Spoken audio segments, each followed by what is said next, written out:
Hi, I'm Jenny. Today I'm going to answer the question of what is a religious wound and how can I heal that? Religious wounds are wounds of trauma that a child or a person has suffered under the guise of religion and is blocking them on their current spiritual path to feeling connected to God or the source energy and being able to really evolve and feel happy on a spiritual path. I'm not going to go into the kinds of things that happen to people to get religious or religious wounds.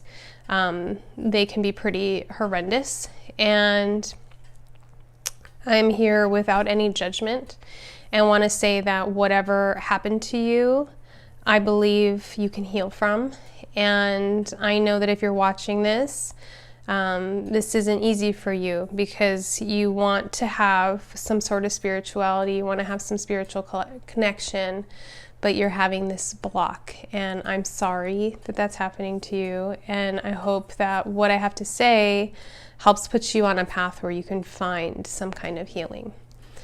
So I will say that I think there is always a reason that we leave the religion that we were raised into or where we started to and decide to go to a spiritual path. I know for me it isn't really a traumatic wound. It's kind of more, I guess, funny.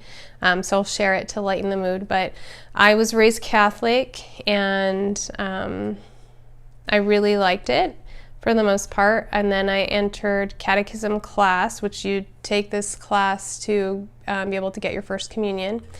And at that time, I was about 10 years old. My cat died, and I went to catechism class, and I told my teacher, I was so upset, but I know I'd see my cat in heaven. And she's like, "Oh no, he won't be there. Animals don't have souls." And that sparked a religious crisis for me at 10 years old. I was like, I can't be Catholic. At that point, I was like, this isn't for me.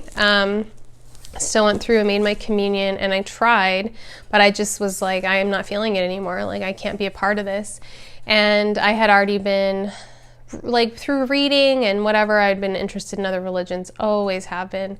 And so in middle school, I really explored all kinds of religions and spirituality and continued that throughout my whole life, right? So, but I will say that I had some deep-seated anger with Christianity, the way it is presented or was presented at the time. So I will say that I do love Jesus, and I have been able to heal my relationship with Jesus recently through reading A Course in Miracles and connecting with Jesus in a different energy. But when I was a teenager, being a witch and wearing a pentagram, being Wiccan, I got a lot of hatred thrown at me, and people saying nasty things to me. But I really, at that time, had a hard time with a lot of Christian churches and the way they were treating women and the way they were treating gay people. And that all kind of came to a head. I had a really close friend, Dave, who through his last years spent with his partner, Tom. He had HIV, and then it developed to AIDS, and he died in the hospital of AIDS. This is before modern medicine, which I'm so grateful for people that have HIV. But he died alone in the hospital because nobody wanted to tend to him. The nurses were afraid they'd catch it. It was just a really horrible thing. And he was a light on this earth. He always made me feel good. He was so loving and so sweet. I didn't know anybody that didn't like him. But what really made me angry was at his funeral, it was some church. It was at the end of his life, he renounced his homosexuality, he confessed all his sins, and he was accepted into the arms of Jesus, and we know he will go to heaven. And I just remember sitting at that funeral and just seething, just it was just sickening to me that he was perfect the way he was.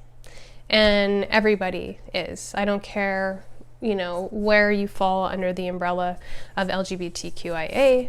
You are a perfect human being. You are source, you are God, you are beautiful. And I personally had, for the longest time, like a real aversion to all things Christian. Someone told me they were Christian and like made it a point to really put that in my face. I was like, okay, in my mind, like, I'm not gonna be friends with you. Like, it was like something I couldn't like get over. Like, I felt like I couldn't be friends with these people. I couldn't talk to them. Like, I really had a strong aversion because being such a supporter of the queer community for my entire life. I was raised, my mother had a best friend, Joey, who sometimes came over our house as a man. He was just okay looking. And then other times came over to our house as the most stunning woman I'd ever seen. To me, I think that's normal. I will always think that's normal.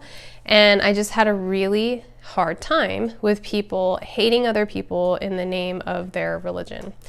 And I even had a really great world religions teacher say something like, when people go from, it's believed that when people go from polytheistic to monotheistic religions, they have evolved, which I don't agree with, but whatever. And then she's like, but I think that when people kill in the name of that one God, it's a de-evolution. And for that, I was like, yes, queen, like, yes, like, I agree with you. And so that was, part of my healing, but that's my story. It was kind of a long story, so I apologize. Whatever your story is, it's something to do with feeling unsafe in the name of religion, feeling persecuted in the name of religion.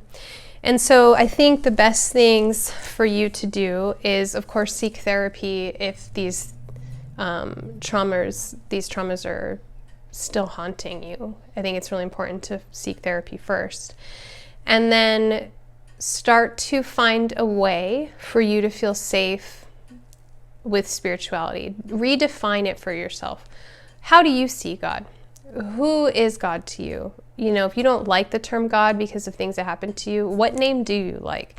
Like, these are the questions to start to ask yourself to heal that wound. You don't have to fit into one little structure. So it's really about healing yourself, tuning into your own wisdom, and deciding what is right for you. So what do you want to call that being, that spirit? Start there.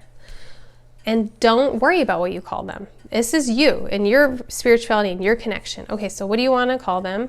And how do you want to connect to them? Is it through meditation? Is it through yoga? Is it through dance? Is it through journaling? Do you feel uncomfortable saying prayers? Do you want to write your prayers out? Do you feel most connected in nature? Do you want to like hug a tree while you do this?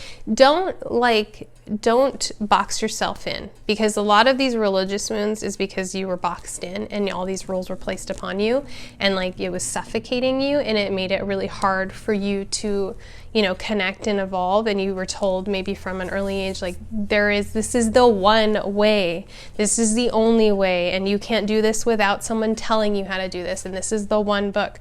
So what I want you to do as part of your healing of your spiritual religious wound is to completely start over. By starting the name. What is this being like? Where do they reside? What do you imagine? What do you think happens when we pass away?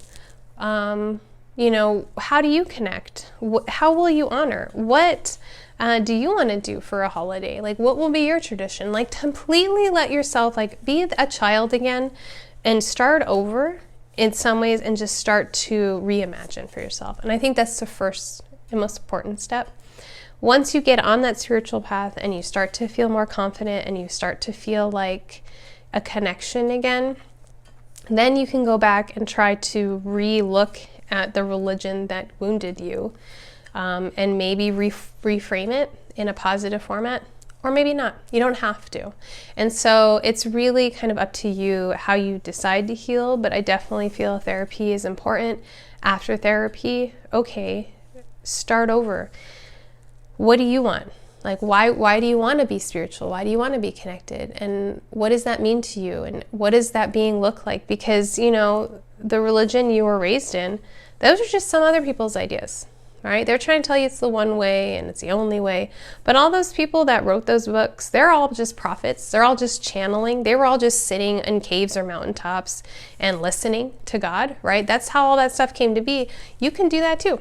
And you can do it for you. And so, let all that stuff go as much as you can and try to rewrite it for you. I hope this helps you. If you have questions or comments or concerns, please let me know. I always appreciate a like or subscribe, but even better, share this with someone who can use it.